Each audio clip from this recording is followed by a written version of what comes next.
There's a new chef in town over on the island of Maui in Kapalua, and I am honored to introduce you to Chef Donovan here at the Ritz Carlton.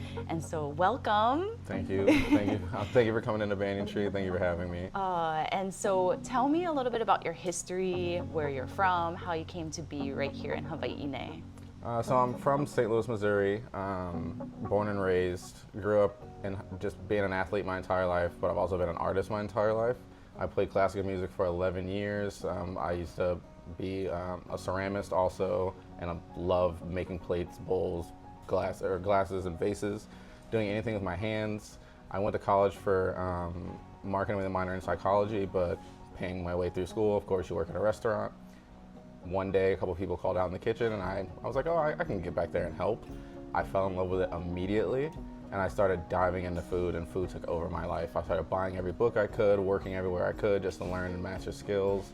And then right when I got out of college, I just moved back to St. Louis after the pandemic, started this journey at the Ritz Carlton, and here I am. This is kind of like an incredible story because you weren't on the path of culinary initially, and it just kind of happened.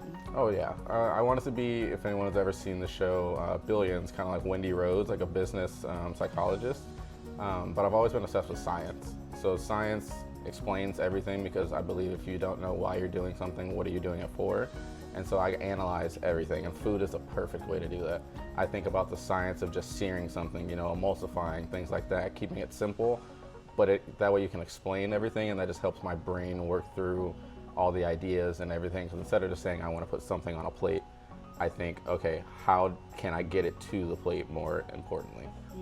And so I had the opportunity to try your first ever chef's table here at the Ritz Carlton, and tell me how that came to be. It's just a way to unload ideas. There's only so many things you can do, doing 1 or 2 specials a night or things like that. We came up with this idea just as a way it can be different every week. It can be whatever we're working on. It's almost like you're bringing the guest in the kitchen with you because you preface it saying, these are just experiments. These are ideas that we think will be good, they should be good.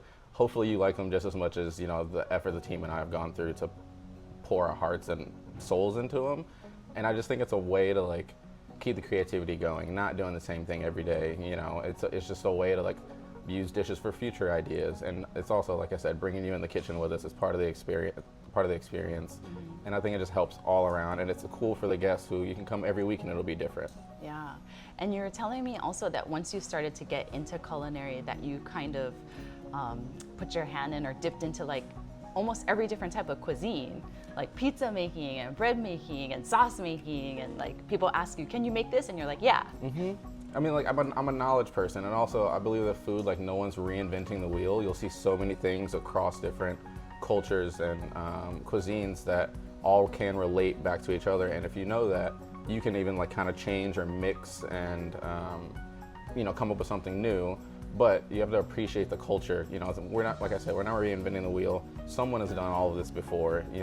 We can't make pasta anywhere better than an 85-year-old grandma in Italy. But we can take what she has done and maybe add something to it, and appreciate the history that there is in food, because food is one of the oldest things in the world. So it's just another way to appreciate it all. So having a wide variety and knowing the vast scape of food and the possibilities, I think is an awesome thing to be able to do. When did you realize that you had a talent at cooking? I think my first 14-hour day when I was 20 years old, it was my longest day working ever, and I was working 3 stations, back and forth, going crazy. I think it was 350 covers. But at the end of the day, I sat down and I was like, wow, you killed it today. I would do this again tomorrow. And knowing, even when you make mistakes and whatnot, that's also part of the process, right? So it's the most humbling thing ever. Even if you fail on something, you're more driven to do it better the next time or make it just perfect, even if it's one more step. And I think that part goes into the talent or, the realization that, okay, if you can be knocked down and come right back, with the same dish next day, always trying to get better, I think that's what I fell in love with. That was my obsession. What are your goals now? I mean, did you ever imagine that you'd be living in Hawaii? Oh, not at all. I'm a St. Louis, Midwestern guy. I knew I always wanted to leave, but I think now my goal is just put Banyan Tree on the map, put the work that the team and I are doing really out there, you know, continue the creative process, just get guests in, make experiences, you know, the smile on people's faces are the reason that I cook. So I want to continue pushing that and see where the future takes us.